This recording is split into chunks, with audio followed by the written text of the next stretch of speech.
Bonjour et bienvenue dans cette nouvelle vidéo. Donc, je me présente pour celles et ceux qui ne me connaissent pas, je suis Jeff Carloat, je suis coach professionnel, formateur, superviseur de coach. Et dans cette vidéo, nous allons parler de mise à plat de représentation.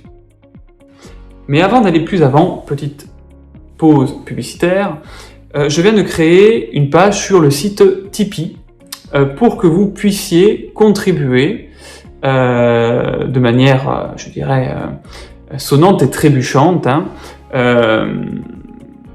au contenu gratuit que je produis. Alors, je vais expliquer un peu le projet. C'est que j'ai envie de passer plus de temps à faire du contenu gratuit de qualité, j'insiste là-dessus, disponible sur Internet, sauf que ça me demande du temps, sauf que moi je ne peux pas passer ma vie à faire du bénévolat parce que je paye des factures comme tout le monde. Donc le deal, c'est quelque part de chercher des mécènes qui acceptent de donner 1 euro par mois, 2 euros par mois. Si vous êtes motivé, 49 euros par mois, 100 euros par mois, vous faites comme vous voulez, vous êtes libre, pour me permettre de me dégager du temps plus sereinement pour pouvoir faire plus de contenu gratuit de qualité. D'accord ? Voilà. Donc si vous voulez en savoir plus, dans la description de cette vidéo, vous allez trouver un lien vers la page, vers ma page sur le site Tipeee. Bien. Fin de la parenthèse, je dirais publicitaire. Bien. Revenons à la mise à plat de représentation.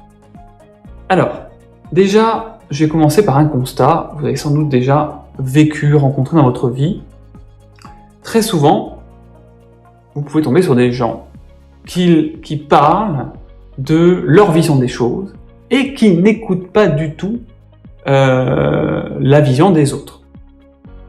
Je sais pas si ça vous est déjà arrivé, moi beaucoup, très souvent, et le pire, c'est que des fois, c'est un peu nous, quoi. C'est-à-dire qu'on a notre vision, on la partage aux autres, on n'écoute pas trop les visions des autres, justement. Donc la mise à plat de représentation, c'est pour remédier à cela.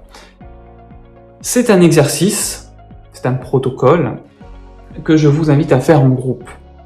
Donc vous pouvez le faire avec vos collègues de travail, vous pouvez le faire en famille, vous pouvez le faire entre amis, etc. Tous les prétextes sont bons.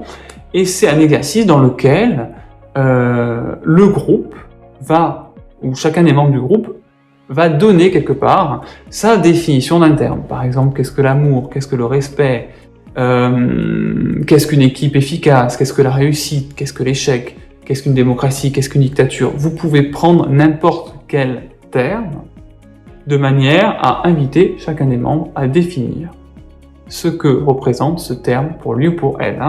Le but, c'est de savoir ce que chacun entend par les mots qu'il ou elle utilise.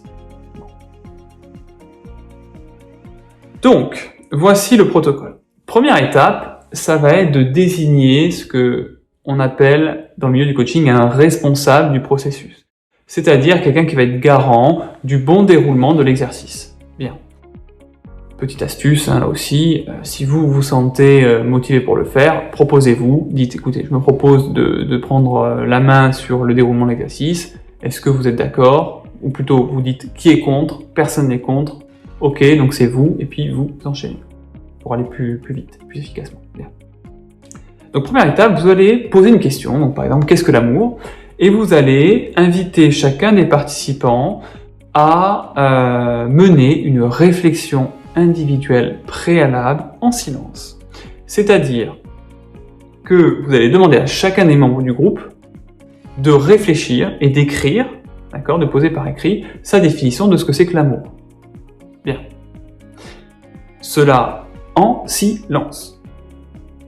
D'accord? Vous pouvez prendre 2, 3, 5 minutes en fonction du groupe.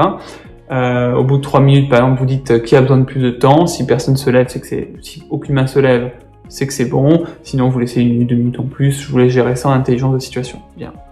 Donc là, les personnes vont en silence, c'est très important, réfléchir à noter par écrit leur définition de ce qu'est l'amour en l'occurrence. Bien.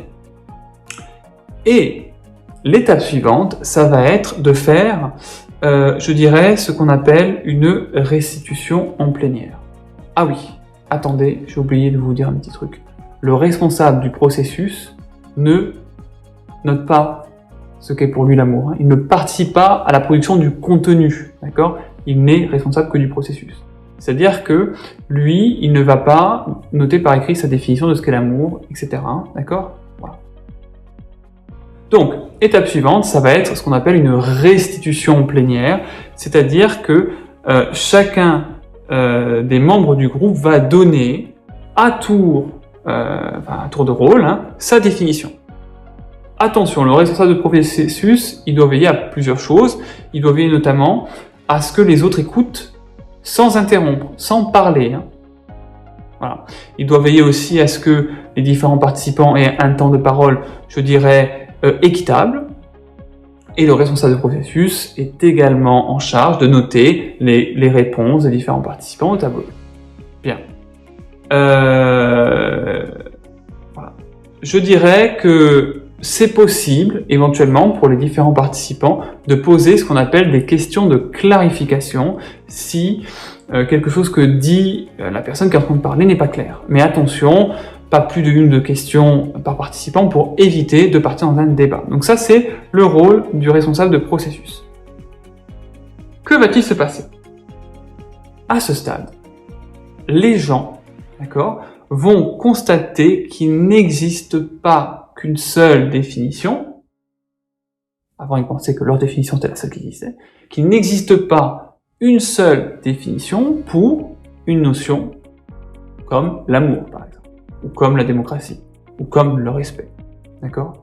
Il y a autant de définitions que d'êtres humains sur cette terre. Et à ce stade-là, les gens, parce qu'ils ne peuvent pas parler, parce qu'ils ne peuvent pas interrompre, et parce qu'ils écoutent tous les autres donner leur définition à eux, vont réaliser que il y a autant de visions différentes de ce qu'est l'amour que de personnes autour de cette table, en l'occurrence. Bien. Et là, le responsable de processus, une fois que tout le monde a parlé, donc je vous donne une astuce aussi, vous pouvez dire, vous pouvez lancer une balle à quelqu'un, mais tiens, machin, tu commences, ou un tel tu commences, ou une telle tu commences, puis après tu passes la balle à quelqu'un d'autre, mais ni ton voisin de droite, ni ton voisin de gauche, comme ça à chaque fois les gens vont réfléchir, ça crée de la dynamique, etc. C'est un très bon outil que j'utilise en formation. Voilà, une fois que tout le monde a parlé, vous allez lancer un nouveau tour. Sans réflexion individuelle préalable, vous allez dire, écoutez, maintenant on va refaire un tour, mais cette fois-ci vous allez partager, voilà, à brûle-pourpoint, comment vous avez vécu cet exercice. De façon à faire ce qu'on appelle métacommuniquer les gens.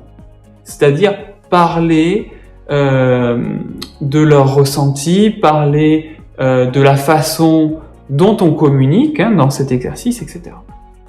Et vous allez voir normalement apparaître des prises de conscience. C'est-à-dire que chacun des participants va dire « Ah ben, écoutez, moi, j'avais pas vu ça sous cet angle, etc. » Ou alors « Écoutez, moi ça me fait plaisir de pouvoir m'exprimer parce que d'habitude on m'écoute pas, etc. » Donc vous allez mettre en place des règles justement pour favoriser l'expression de chacun et pour favoriser, je dirais, la montée en niveau de conscience du groupe. Bien. Donc là on arrive au terme du protocole. Voilà, donc le RP peut aller se reposer. Et c'est un exercice vraiment, prenez, je veux dire l'habitude, faites-le souvent, quoi. Parce que les définitions, les visions du monde, les représentations de tout un chacun pour telle notion, ça évolue au fil du temps. Moi, ma conception de l'amour il y a 5 ans est pas la même que ma conception de l'amour aujourd'hui. Et ça, c'est super important. Parce que très souvent, les malentendus viennent du fait que on parle de quelque chose, mais, enfin, deux personnes parlent d'une notion, mais derrière cette notion-là, elles mettent chacune deux définitions différentes, donc elles ont toutes les deux raison selon leurs définitions respectives, mais au final elles se comprennent pas. Vous prenez, je crois que c'était dans Face à Baba, le débat entre Marine Le Pen et Valérie, pardon, pas Marine Le Pen, Marion Maréchal Le Pen et Valérie Pécresse. Valérie Pécresse disait de Marion Maréchal qu'elle était d'extrême droite, Marion Maréchal ne se considérait pas d'extrême droite, mais à aucun moment, chacune des deux protagonistes n'a exprimé quelle était sa définition de l'extrême droite ou pas. Donc en fait, vous avez des dialogues de sourds, quoi. Les gens, ils se parlent, mais ils s'écoutent pas. Voilà. Donc pour remédier à cela, il y a ce type de, je dirais, de protocole que je vous invite à mettre en place. Bien. Donc si je résume pour cette vidéo, première étape, désigner un responsable de processus qui va poser une question au groupe pour définir telle ou telle notion, par exemple. Deuxième étape, réflexion individuelle préalable en silence où chacun des membres du groupe va écrire un petit peu leur définition de cette notion en l'occurrence. Troisième étape, une restitution plénière où chacun des membres du groupe à tour de rôle va donner sa définition et où le responsable de processus va la noter au tableau par exemple. Et quatrième étape, le fait de faire un partage sur comment on a vécu cet exercice-là. Pour vraiment ancrer davantage le niveau de prise de conscience. Bien. Je vous remercie de m'avoir écouté. Encore une fois, petite parenthèse publicitaire de fin. Sous cette vidéo, si vous avez apprécié le contenu et que vous souhaitez contribuer, sponsoriser ce contenu pour les fois suivantes, eh bien, vous avez un lien Tipeee sur lequel vous pouvez cliquer en bas de cette vidéo pour pouvoir contribuer en donnant 1 €, 2 €, 10 €, 20 €, 100 €, ce que vous voulez, vous êtes libre, pour m'aider à dégager plus de temps à faire du contenu de qualité. Voilà, je ferme la parenthèse. Si vous avez des questions, n'hésitez pas à les poser dans les commentaires. Puis je vous dis à très bientôt pour la prochaine vidéo.